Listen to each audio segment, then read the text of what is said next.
আল্লাহর ঘরে মাস্তানি করে যদি পদ নেয় তো এই পদ কিভাবে কবুল হবে?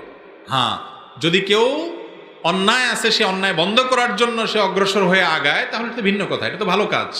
কিন্তু মনে রাখবেন, আল্লাহর ঘরে জবরদখল করে ঢুকা, মাস্তানি করা, মাতবর সাজা, সভাপতি সেক্রেটারি হওয়ার জন্য লাফালাফি করা, অথচ নিজের নামাজের খবর নাই, ইমান আমলের খোঁজ খবর নাই, নিজের মুসলমান হওয়ার খোঁজ খবর নাই। অনেকে মনে করে যে আল্লাহর ঘরে এরকম কাজ কাম করে আমরা বোধহয় পার পেয়ে যাবো, ব্যক্তিগত আমল আর লাগবে না।